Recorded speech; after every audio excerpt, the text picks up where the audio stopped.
હરે હર મહાદેવ મિત્રો, welcome back to my channel. હું છું મીરલ જોશી. આજે એક સરસ મજાનો બ્લોગ લઈને આવી ગઈ છું, હોલી સ્પેશિયલ બ્લોગ. એટલે કે હોલી કેમ મનાવવામાં આવે છે એ હું આ વિડીયોમાં તમને જણાવવા જઈ રહી છું. આમ તો હોલીની બહુ બધી સ્ટોરીઓ છે, જેમાંથી હું 3-4 અહીંયા સ્ટોરી કવર કરવા જઈ રહી છું. ફર્સ્ટ છે શિવ પુરાણની સ્ટોરી છે, સેકન્ડ છે રાધા કૃષ્ણની, થર્ડ છે અહીંયા કૃષ્ણ અને કંસની સ્ટોરી, અને ફોર્થ છે પ્રહલાદની સ્ટોરી. તો હું આ એક જ વિડીયોમાં આ બધી સ્ટોરી કવર કરવા જઈ રહી છું કે હોલી કેમ મનાવવામાં આવે છે. તો બન્યા રહો વિડીયોના એન્ડ સુધી અને વિડીયો કરીએ હવે સ્ટાર્ટ.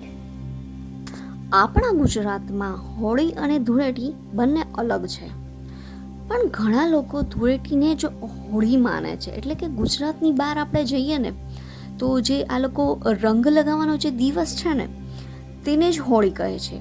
પણ આપણા ગુજરાતમાં ફાગણ માસમાં પૂનમના દિવસે જે આવે છે ને તેને ધૂળેટી કહે છે. એટલે કે જે રંગ લગાવવાનો આવે છે ને તેને આપણે ધૂળેટી કહીએ છીએ. અને આગળનો જે દિવસ આવે છે ને તેને હોળી મનાવવામાં આવે છે. તે દિવસે હોલિકા દહન કરવામાં આવે છે.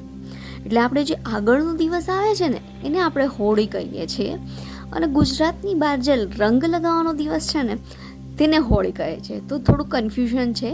તો આપણે હોલિકા દહન છે તેને હોલિકા દહન દિવસ તરીકે ઉજવશું, અને હોળીને એઝ અ હોલી જે રંગ લગાવવાની હોલી છે તે રીતે બોલીશું, બરાબર ને? તો આપણે થોડું કન્ફ્યુઝન એ દૂર કરી દઈએ. જો આગલા દિવસે જે હોલિકા દહન હોય છે ને તે દિવસે ઘણા ખેડૂતો પોતાની જે ફસલ હોય ને તેનો નવો પાક જે દાણા હોય ને તે હોલિકા દહનમાં નાખે છે, અને પછી જ પોતે તે પાકનો ઉપયોગ કરે છે. અને રહી વાત આપણે સ્ટોરીની વાત કરીએ તો શિવપુરાણની એક કથા અનુસાર ભગવાન શિવ તપસ્યામાં મગ્ન હતા. ત્યારે એક બાજુ પાર્વતીજી પણ શિવજીની સાથે વિવાહ કરવા માટે તેની પૂજા આરાધના કરતા હતા, કઠોર તપ કરતા હતા. અને શિવ અને પાર્વતીના વિવાહમાં ઇન્દ્રજીનો સ્વાર્થ હતો. શું સ્વાર્થ હતો?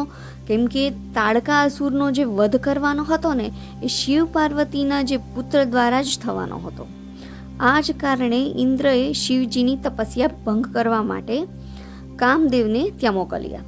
પણ શિવજી ક્રોધિત થઈ ગયા અને કામદેવને ત્યાં ને ત્યાં જ ભસ્મ કરી નાખ્યા. ભગવાન શિવજીની તપસ્યા ભંગ તો થઈ ગઈ, પણ પછી બધા જ દેવતાઓએ શિવજીને પાર્વતીજી સાથે લગ્ન કરવા માટે મનાવી લીધા. આ કથાને આધારે હોળીને પ્રેમના વિજયના રૂપમાં પણ મનાવવામાં આવે છે, અને આ શિવપુરાણમાં આધારિત એક આ પ્રસંગ હતો.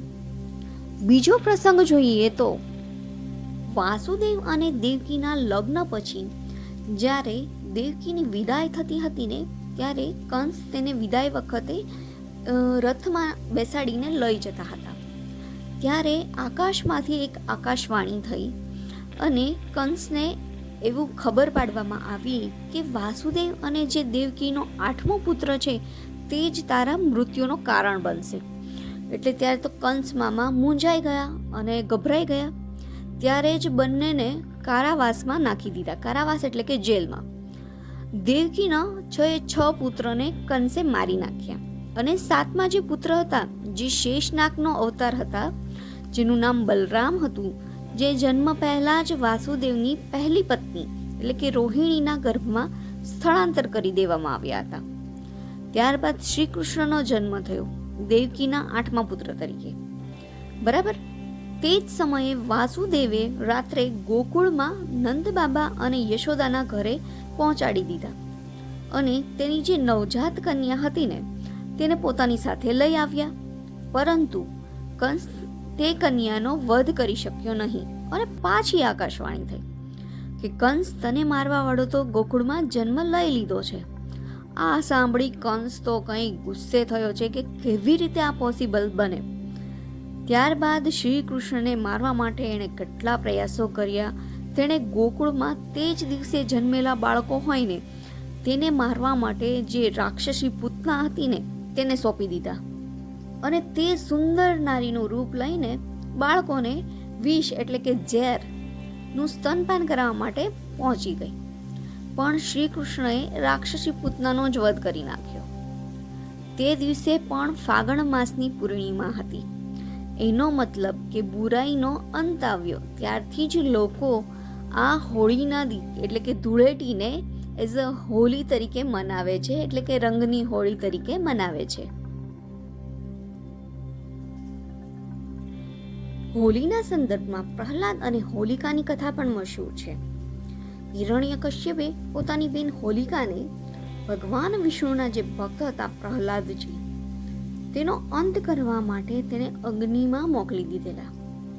પણ હોલિકાનું વરદાન નિષ્ફળ સાબિત ગયું અને પોતે જ અગ્નિમાં ભસ્મ થઈ ગઈ. આવી જ રીતે અહંકાર અને બુરાઈની હાર થઈ. હોળી હોય અને આપણે શ્રી કૃષ્ણ અને રાધાજીને યાદ ના કરીએ તેવું તો બને જ નહીં. હોળીનો પ્રસંગ રાધા કૃષ્ણના પ્રેમ સાથે પણ જોડાયેલો છે.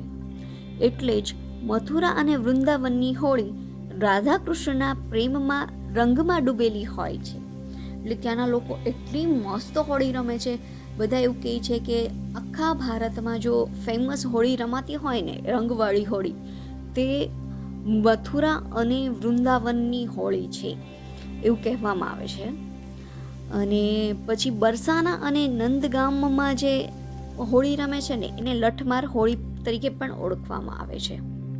સો આમ અલગ અલગ જગ્યાએ આવી રીતે બધી અલગ અલગ રીતે હોળી પણ રમવામાં આવે છે અને તેની બધી અલગ અલગ પ્રસંગો પણ એની પાછળ છુપાયેલા છે.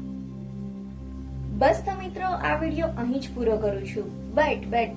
પણ તમારી કમેન્ટ મારા માટે ખૂબ જ જરૂરી છે. આ વિડીયો તમને કેવો લાગ્યો તમારે જરૂર કમેન્ટ બોક્સમાં જણાવવાનું છે. અને નેક્સ્ટ વિડીયો પણ હું કયા ટોપિક પર બનાવું તે પણ તમે મને સજેસ્ટ કરી શકો છો. તો પ્લીઝ કમેન્ટ કરો, આ વિડીયોને લાઈક કરો, તમારા ફ્રેન્ડ સાથે શેર કરો અને મળીએ હવે નેક્સ્ટ વિડીયોમાં. ત્યાં સુધી હર હર મહાદેવ.